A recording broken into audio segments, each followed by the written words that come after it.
وقال الملک اوتونی بہ، اب یہ ساری بات سن کر بادشاہ نے کہا اس شخص کو تو میرے پاس لے کر آؤ، اتنا ذہین انسان ہے اور اتنا سمجھدار انسان ہے، اس کو تو یقیناً جیل میں نہیں ہونا چاہیے، میرے پاس ہونا چاہیے۔ فلما جاء الرسول، اور جب وہ ایلچی آیا حضرت یوسف کے پاس، قال ارجع الی ربک، انہوں نے کہا کہ دیکھو میں اس طرح یہاں سے نکلنے کو تیار نہیں۔ ظاہر بات ہے جب جیل میں ڈالا گیا تو کوئی تہمت تو لگی ہوگی، کوئی ایف آئی آر تو کٹی ہوگی نا، آخر نہ کوئی الزام، کوئی جو خانہ پوری کی گئی تھی تو وہ تو ان کے اوپر داغ ہے، دھبا تو ہے۔ تو میں جب تک کہ بری ذمہ نہ ہو جاؤں اور بری نہ ہو جاؤں ان الزامات سے، جب تک کہ میرا دامن جو ہے صاف نہ ہو جائے، میں یہاں سے نکلنا نہیں چاہتا۔ فرمایا قال ارجع الی ربک فاسألہ، تو لوٹ جاؤ اپنے بادشاہ کے پاس، فاسألہ، اور ذرا اس سے جا کے پوچھو، ما بال النسوۃ اللاتی قطعن ایدیہن، ان عورتوں کا کیا مسئلہ تھا جنہوں نے اپنے ہاتھ کاٹ لیے تھے۔ ان ربی بکیدہن علیم، یقیناً میرا رب ان کی چالوں سے اور ان کے چرتروں سے خوب واقف ہے۔ قال فما خطبکن، اب بادشاہ نے طلب کر لیا سب کو، وہ بیگمات کو۔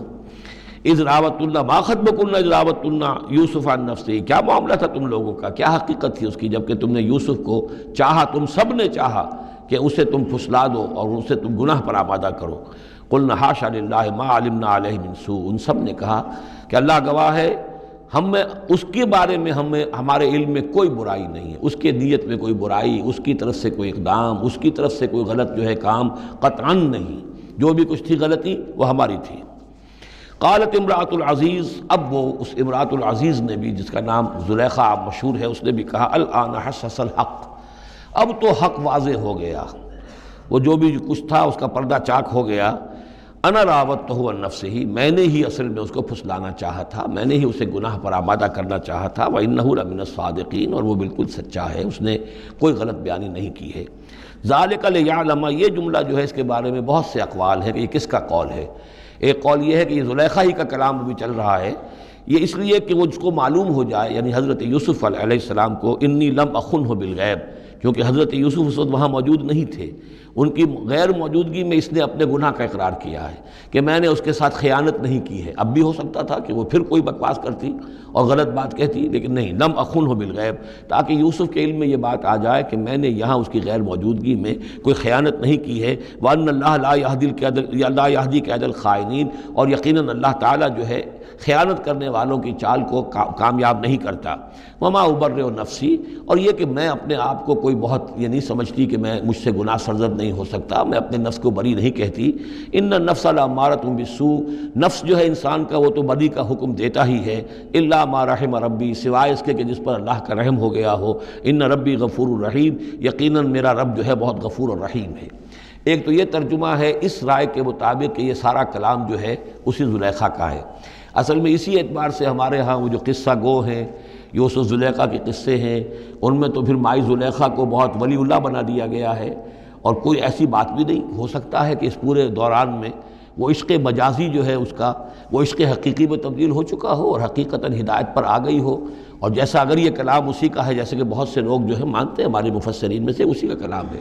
اب وہ اللہ کا ذکر جس طرح کر رہی ہے، میں نے اب جو ہے اس پر صحیح بات کہہ دی ہے، اللہ خائنوں کی بات کو راہیاب نہیں کرتا، اور میں اپنے نفس کو بری نہیں کہتی، یقیناً نفس جو ہے وہ تو انسان کو بدی کا حکم دیتا ہی ہے، الا ما رحم ربی۔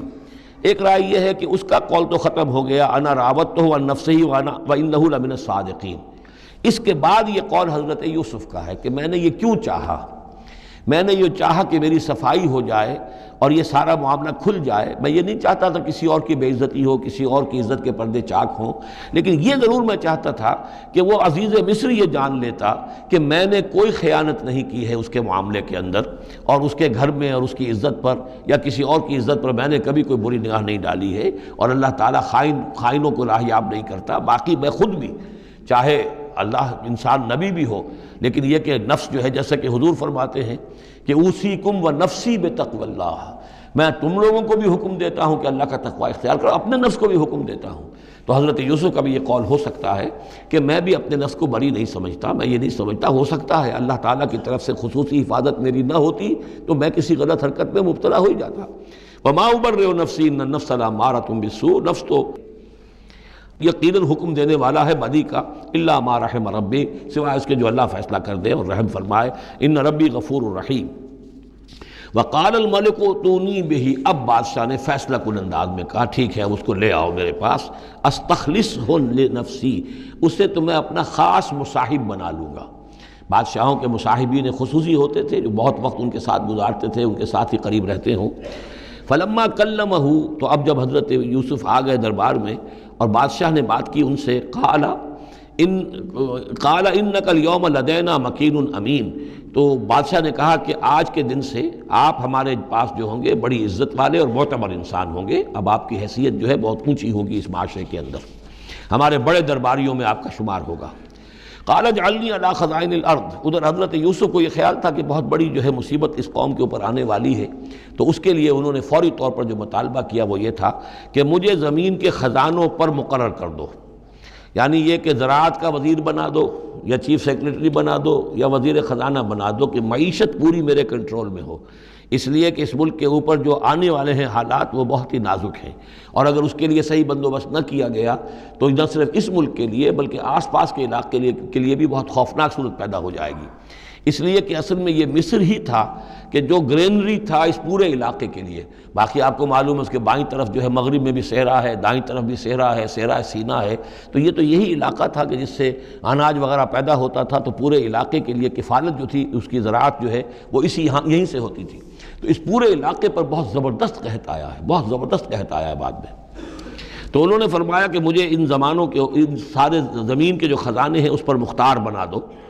انی حفیظ علیم، میں حفیظ بھی ہوں، حفاظت کرنے والا ہوں، علیم بھی ہوں، جاننے والا ہوں، ماہر ہوں، میں یہ سارا بندوبست ٹھیک کروں گا۔ وَكَذَلِكَ مَكَّنَّا لِيُوسُفَ فِي الْأَرْضِ، اس طرح ہم نے یوسف کو تمکن عطا کیا زمین میں، يَتَبَوَّأُ مِنْهَا حَيْثُ يَشَاءُ، اب تو وہ جہاں چاہے وہاں ٹھکانہ بنا لے۔ اب مصر کی حکومت جو ہے پہلے تو اللہ تعالیٰ نے وہاں سے لا کر بدوی زندگی سے لا کر متمدن زندگی کے عین گڑھ میں مجدھار میں پہنچا دیا، عزیز مصر کے گھر میں پہنچا دیا۔